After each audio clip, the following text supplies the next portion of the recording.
Hi and welcome back. This is my second weekend watch list video. So yung first ko, I posted it last week. Okay, so ito na yung second one. And actually, sinabi ko dun sa previous video that I'll be back on Wednesday to make another midweek or Wednesday watch list. But medyo kinulang ng time this week. So hopefully next week matuloy-tuloy na natin. And isa pang improvement na naisip ko is I'll post a watch list video every Sundays. Then siguro the following week is i-review ko naman market review. What happened? What actually happened in the markets during the previous week? Kung meron bang mga setups na nag-materialize from the watch list, kung may mga trades ba tayong tinake. Okay? So, ayun, since nag-i-start pa lang naman tayo, marami pang improvement. So, if you have any comments then or suggestions, feel free to comment sa YouTube or sa Facebook. Okay?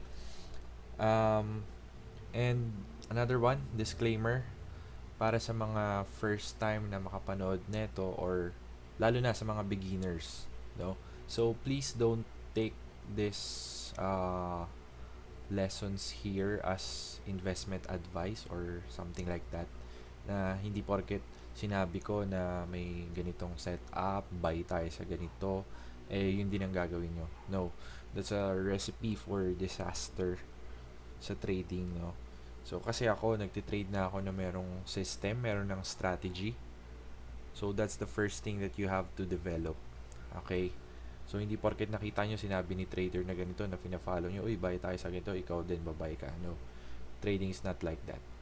Okay, so aral muna, develop your own system, then ayun, execute your plan. Okay? So sa mga first time din na makakapanood nito, so I trade momentum breakouts. Okay? So siguro next time I'll create another video on yung parang pinaka premise ng aking system. Okay. So let's start. Let's start the watch list. My first is Euro USD. Euro dollar natin sa daily, there's a level here around 1.108. O nga pala, sa mga nakakapansin, bakit palaging lines yung dinodrawing ko, not zones? Actually, kasi ano lang naman yan, hindi naman exactly etong price level na to yung binabantayan ko. So, yung zone lang yan. Medyo, ano lang kasi ako, mas gusto ko nagdo-drawing yung line, mas malinis tignan sa chart. Tsaka kasi medyo OC ako eh. So, kasi exact levels eh. But, we're looking at the zone here. Ganyan. So, I just chose to draw lines, horizontal lines, para mas malinis lang tingnan. Okay. So, euro dollar. So, euro dollar, nag-move siya, no, pataas. Then, approaching siya dito sa zone na to, around 1.108. Then, makikita naman natin sa flip zone. Support siya dito. Then, nung nabasag, tinest siya para maging resistance ulit. Now, yung price, paangat na ulit siya papunta dito sa resistance na to. So, ang babantayan ko dito is dalawa. Okay? First is, kung ma-break ba niya to, itong level na to, then pwede natin siyang i-trade pa ulit pataas. Okay? Yan yung first scenario natin dito. The second one is H4. Punta tayo sa lower time frame sa H4. Pag titingnan mo sa H4, nag-rally siya pataas. Okay, nag-rally pataas. Then, nandito na siya sa resistance level na to. So, makikita mo naman dito, di ba? Resistance. So, another scenario na tinitingnan ko dito sa euro dollar is yung reversal naman niya, pababa naman. So, what I want to see here is yung price mag-consolidate dito sa area na to. Okay? Then create a pattern here or some price action structures. Then, magbigay siya ng trigger para pwede ulit matrade to. pababa. Okay, so that's two scenarios, one long and one short sa magkaibang time frame for euro dollar. Okay.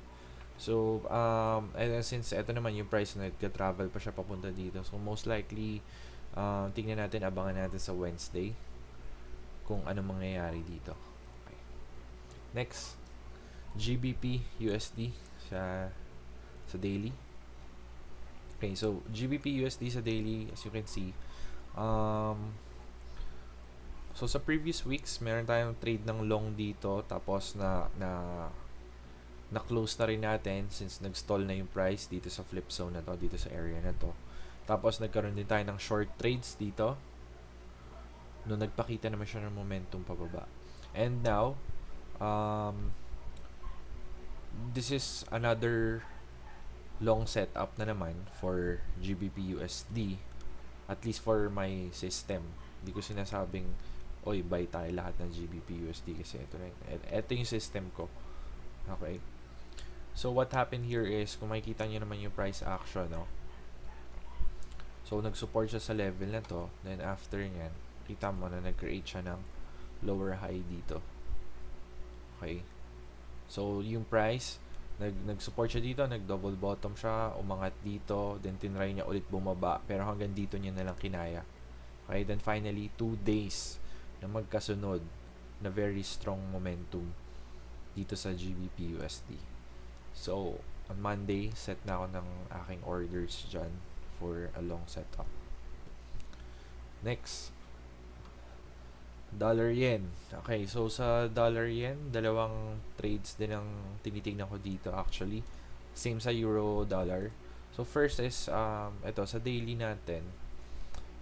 Same setup yung parang nakita sa GBP USD kanina, di ba? Nag-create siya ng lower high dito, then as you can see, there's a resistance here sa 109 level. So what I want to see is a strong break of this level to the upside para ma-trade ko siya long. Okay? So that's the first scenario. Then the second one is sa H4 ulit, just like sa euro dollar kanina. So sa H4 kasi, price is currently here at the resistance. Okay? May resistance sa H4 dito, tapos meron pa yung isa pang resistance kanina sa daily. But currently, the price is here sa resistance na to. So ito, if ever, ito na yung third time na magre-resist siya sa level na to, sa around 108.4. Okay? So what I want to see here naman is a consolidation dito sa area to, and price action signals para pwede ulit ma-trade pababa itong dollar yen sa H4. Okay, so that's two scenarios again for this pair. Okay, next, discuss ko na itong isa. Meron pa akong isang open trade, dollar CAD. So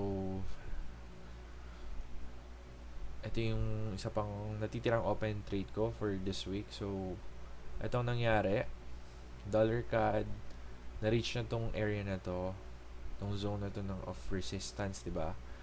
Then this one, nag-create siya ng double top, as you can see, or makikita mo naman yun sa price action dito sa area to, nag-consolidate siya, diba?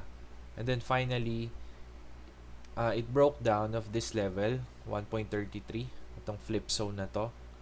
So bakit siya flip zone? So dito sa area na to, nag-resist siya, then after ma-break, naging support naman, then na-break siya ulit. So pagka-break niya, nag-short na ako dito sa trade na to, then a few candles later, ayun, nagpakita na siya ng momentum to the downside. Okay, so open pa yung trade ko, dito pa yung TP. So let's see this week kung ma-reach ba niya yung TP, or I have to close this trade somewhere here kung kailangan ko na siyang i-manage. Okay, next, New Zealand dollar and US dollar. Okay, sa H4. So sa H4, naghihintay na talaga tayo ng long dito. So as you can see, makikita mo parang may head and shoulders dito. Okay. yung lower high. Okay, tapos nag-consolidate pa siya dito. Then, nagkaroon siya ng breakout. But, hindi siya masyadong malakas yung breakout na yon. Then, kung makikita nyo, nagkaroon ng rejection ulit dito. Nagkakaroon siya ng retest. So, ang plan ko dito is mag-enter after the confirmation of retest. So, I want to see an H4 candle breaking out of this level. So, bago ako mag-enter dito sa trade na to ng long. Okay. Next, AUD CAD. Okay, so sa AUD CAD, H4, short naman ang ating inaabangan dito. So, as you can see here, nag-consolidate siya dito, double top ulit. Then, meron tayong support na tinitignan around 0.896. So, break of this support, pasok tayo ng short papunta dito. Okay. Next, GBP AUD. GBP AUD sa daily naman, as you can see, pangat yung price. And saan siya papunta? It's approaching this level. This level of resistance here, around 1.88. Okay? So, hintayin natin ano mangyayari sa coming days once the price reaches this level. So, magabang tayo ng possible reversal niya to the downside. Okay? So, let's see kung sa Wednesday kung may mangyaring setup or baka next week pa. Next, AUD NZD. Okay, so ito ilang araw ko na tong ilang weeks ko na rin tong ini-stock for a short trade. So as you can see, nandito siya sa level na to. Flip zone. It's a major flip zone. Weekly chart to para makita lang natin yung bigger picture. This a daily, ito yung formation niya. Okay, so upon reaching that level, bumaba yung price. Then, nagkikreate na siya ng lower high dito sa area na to. Okay, so what I want to see here is a strong break of this level para ma-trade natin siya pababa. Okay, next, GBP CAD sa daily. So, same as GBP USD. Ganun din ang itsura niya. Okay. As you can see, the price making higher lows. Then, finally, nung Friday, na-break niya tong resistance na to. Okay. So, Monday, I'll set up my long trades here sa mga GBP pairs na to. So, second GBP pair na to na papasukin natin. Next, NZD CAD H4.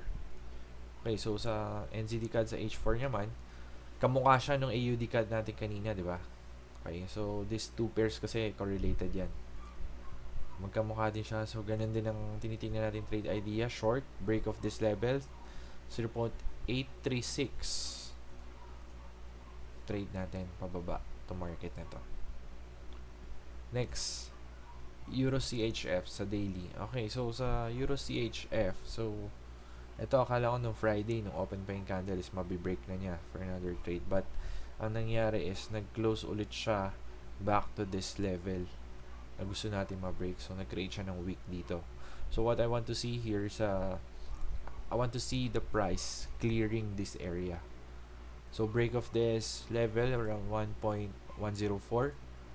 Then that's a long trade opportunity for Euro CHF. Next, GBP CHF. Third GBP pair natin dito sa watchlist. So, same din ng mga GBP pairs na nakita natin kanina. Paangat yung price. Then finally, nag-break siya dito sa level na to. So, set up na din tayo ng long trade. Next one, CHF JPY. Okay, so sa CHF JPY sa H4, so ganun din, wait lang muna.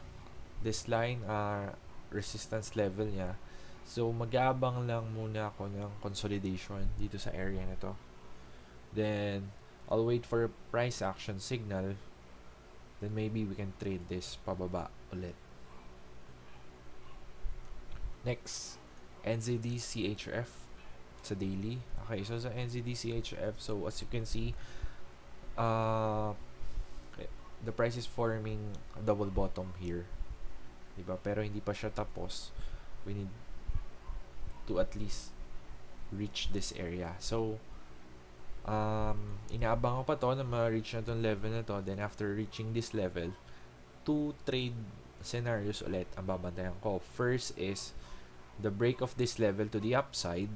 Then, the second one is, kung bababa tayo sa H4, is another reversal dito sa area na to. So, kung hindi niya kasi ma-break yon to the upside, well, price will consolidate here. Then, magkikreate siya ng pattern. Then, let's wait for the price action signal para ma-trade naman natin siya ulit pababa. Next, Euro JPY sa daily. Okay, so I'm looking for a long trade opportunity here. Once price breaks this level, 120. Okay, so as you can see, the price parang yung mga GBP din, di ba? Price is making higher low. Tapos nagra-rally na siya papunta dito. So we need a strong break of this level, 120 even, for a long trade opportunity. Next, GBP JPY. I think this is the fourth GBP pair na na-discuss. So same as the other GBP pairs, diba? Yung structures niya magkamukha. Then finally na-break niya din itong resistance level around 135.5. So this is the fourth GBP pair na iti-trade natin this week. Next, GBP NZD. So GBP NZD, same kanina yung GBP AUD, papunta na rin siya ng resistance. So inaabangan natin, no? Then GBP NZD, na-reach niya na tong resistance level na to. So let's see if this will create a pattern here around this area. And then let's wait if this will give us an entry opportunity to short. Okay. Then last one on this week's watch list is gold sa daily. Okay, so I've been stocking this metal na rin, no, for ano na rin pala, almost 2 months na. So I'm waiting for a break here. So as you can see naman, ano bang itsura niya? Let's look at the bigger picture. Price is currently here, nandito sa flip zone and supply area na to. Okay. Then sa daily, upon reaching that level, anong ginawa ng price? So yung price, it was making higher lows na eh. Okay, so na-reach na to, bumagsak, then umangat ulit, but it made a higher low here, bumagsak ulit, tapos another higher low, consolidation. So let's see, I'm waiting for a breakdown of this level, 1470 area, para ma-trade to ng short. Okay, so that's all for this week's watch list. Yun lang inaabangan ko, at least for my system. So again, if this is your first time watching this video, please wag mong i-trade to nang dahil sinabi ko. Okay? So I want you to create your own system, your own set of rules, your trading business plan, and then execute your plan. Okay, so for the coming days, weeks, so I'll create more educational videos for you. Tingnan natin kung I can create a mini price action course para sa mga beginners if you want to learn how I trade. But in the meantime, dito muna tayo sa mga watchlist videos. Then hopefully sa mga coming weeks then is I can make the review videos of what actually happened sa past na trading week. Okay, so this is the end. See you on Wednesday. Thank you for watching.